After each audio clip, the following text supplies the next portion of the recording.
আমরা ঢাকা থেকে 4 জন মিলে পদ্মায় মাছ খেতে যাই। সেদিন দিনটা ছিল অনেক সুন্দর একটা দিন, আবহাওয়াও ছিল অনেক ঠান্ডা। আমরা এখন টোল প্লাজায় এসে দেখি যিনি টোল নিবেন ওই আপুমনিটা ঘুমিয়ে গেছে। তো আমরা 2 থেকে 3 বার ওনাকে ডাকাডাকি করা হয়েছে, ঘুম না ভাঙায় আমরা টোল না দিয়ে শেষ পর্যন্ত চলে আসলাম। আমরা হচ্ছে ঢাকা মাওয়া যে হাইওয়ে, বাংলাদেশের অন্যতম একটি রাস্তা, যেটিতে রোডে বা হাইওয়ে রাস্তায় টোল দিতে হয়। টোল দিয়ে কিন্তু মাঝখানের লেন দিয়ে চলতে হয়। মোটামুটি অনেক সুন্দর। আমার দেখা মতে হচ্ছে এই রাস্তাটি বাংলাদেশের অন্যতম একটি রাস্তা।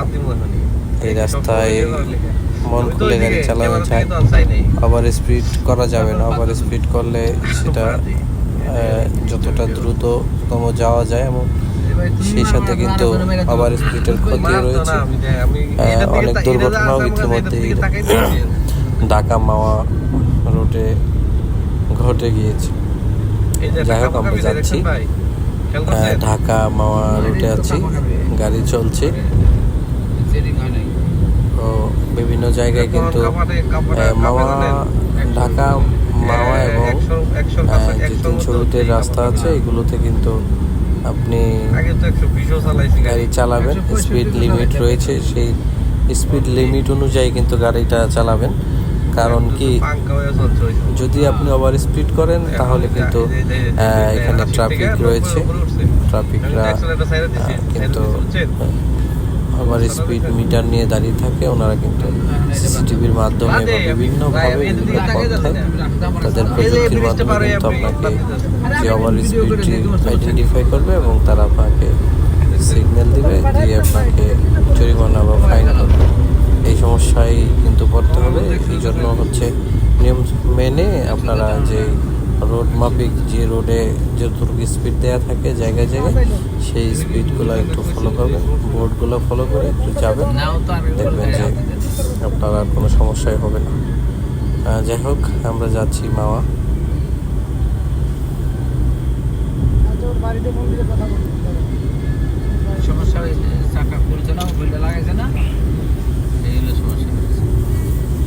রাস্তাটা অনেক সুন্দর। গাড়ি কখনো যদি চালিয়ে থাকেন এই রোডে, অবশ্যই আশা করি ভালো লাগার মতো একটি রাস্তা। ব্রিজগুলো, রাস্তার মধ্যে অনেকগুলো ব্রিজ রয়েছে, সেই ব্রিজগুলোও কিন্তু অনেক সুন্দর। এবং এখানে কোনো জ্যামহীন রোড, এটা জ্যামের কোনো ঝামেলা নেই, শুধু চলবেন। এবং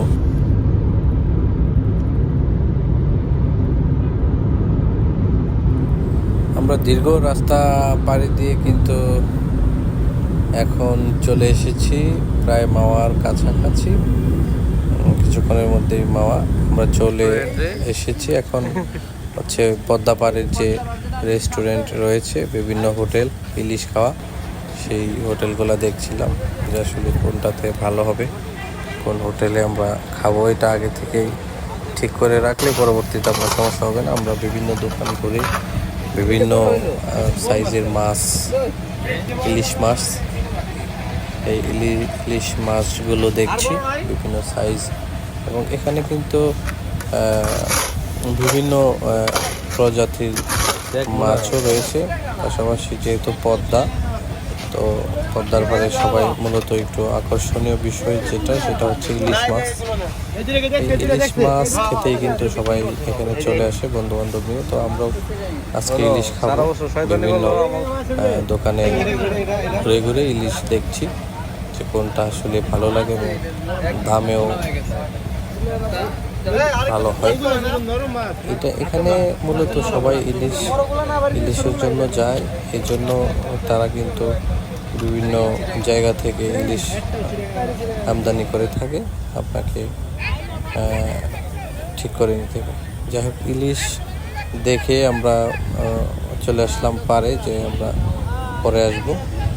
এই পদ্মার পাড়ে এসে পিছনে দেখবেন কিছু নৌকা রয়েছে, যে নৌকাতে করে হচ্ছে আপনি পদ্মার মাঝখান থেকে ঘুরে আসতে পারবেন। যে ট্রলার বোট রয়েছে, এই ট্রলারগুলো করে আপনি হচ্ছে ভাড়া করে আপনি হচ্ছে মাঝ নদীর থেকে একেবারে পদ্মা সেতু যে রয়েছে সেই সেতুটির মাঝখান থেকে ঘুরে আসতে পারবেন।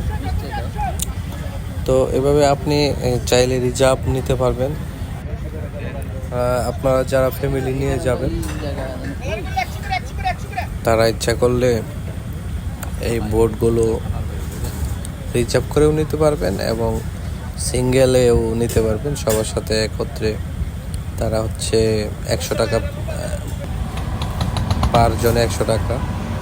এছাড়াও স্পিড বোট রয়েছে, আপনি স্পিড বোটেও চাইলে মাঝখান থেকে ঘুরে আসতে পারবেন, বিভিন্ন জায়গায় ঘুরতে পারবেন। এখানে হচ্ছে রেস্টের জন্য কিছু সিট কাঠ দিয়ে কিছু পর্যটকদের জন্য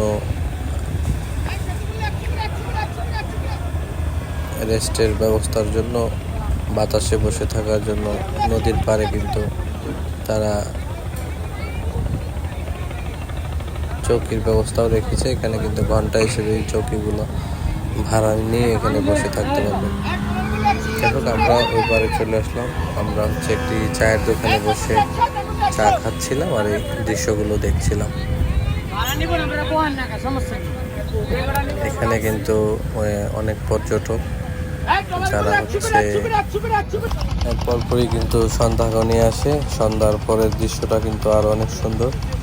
দেখতে পাচ্ছেন যে পদ্মা সেতুর উপরে যে লাইটগুলো জ্বালানো হয়েছে সেগুলো কিন্তু অনেক পাওয়ারফুল, যার কারণে অনেক দূর থেকে কিন্তু সেই লাইটগুলো দেখা যাচ্ছে। দেখেন লাইটের আলোগুলো নদীতে পানির মধ্যে সুন্দর দেখাচ্ছে। এরপরে হোটেল থেকেও পাশেই আমরা যে হোটেল চয়েস করে গিয়েছিলাম সেখান থেকেও কিন্তু পদ্মা সেতু দেখা যাচ্ছে। অনেক সুন্দর একটা পরিবেশ। এই যে আমাদের হোটেল, এখানে আমরা খাওয়া দাওয়া করব। এরপরে মাছ নিয়ে নিলাম, মামাকে বললাম মামা মাছটা কেটে দেন। উনি মাছটা পছন্দ করার পরে মাছটা উনি কেটে নিচ্ছেন সুন্দরভাবেই ওনারা পরিবেশন। এরপরে কাটা শেষ হওয়ার পরে উনি মাছটাকে ধুয়ে নিচ্ছেন। ধোয়ার পরে আমরা চলে আসলাম, মাছ ভাজা শুরু হয়ে গেল। মাছ পাশাপাশি ওনারা বলল যে বড় সাইজের অনেক বেগুন রয়েছে, আপনারা চাইলে ইলিশ মাছের সাথে বেগুনটাও ব্যবহার করতে পারেন, বেগুনটাও খেতে পারেন। বেগুনগুলো অনেক ভালো মানের। তো বললাম ঠিক আছে মামা, আমরা বেগুনও তাহলে নিয়ে নিব।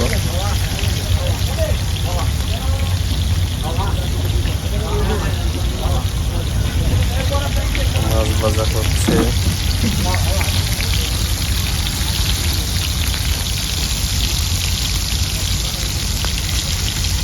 আসলে আপনারা যারা পদ্মার পাড়ে আসবেন ইলিশ খেতে, অবশ্যই ইলিশগুলো দেখে শুনে কিনবেন, কারণ এখানে চট্টগ্রাম বিভিন্ন প্রান্ত থেকে আসা ইলিশ রয়েছে। তো অরিজিনালি যে পদ্মা রয়েছে, পদ্মার ইলিশ পাওয়াটা খুবই কষ্টকর। এখানে কিন্তু পদ্মা নদীর ইলিশ কমই পাওয়া যায় সিজন ছাড়া। সিজন না থাকলে কিন্তু আপনি ইলিশগুলো পাবেন না। পদ্মার যে পিওর ইলিশ এগুলো কিন্তু ওখানে পাওয়া যায় না। আমরাও কিন্তু পদ্মার ইলিশ পাইনি, যার ফলে কিন্তু আমরা অন্য জায়গার ইলিশ খেতে হয়েছে। দেখুন আমাদের মাছ ভাজা হচ্ছে, খুব অল্প সময়ই হয়ে যাবে। এরপরে আমরা পরিবেশনের পালা।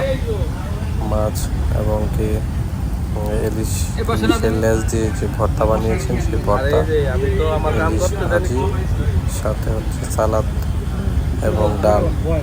আমরা এরপরে খাওয়া দাওয়া করলাম।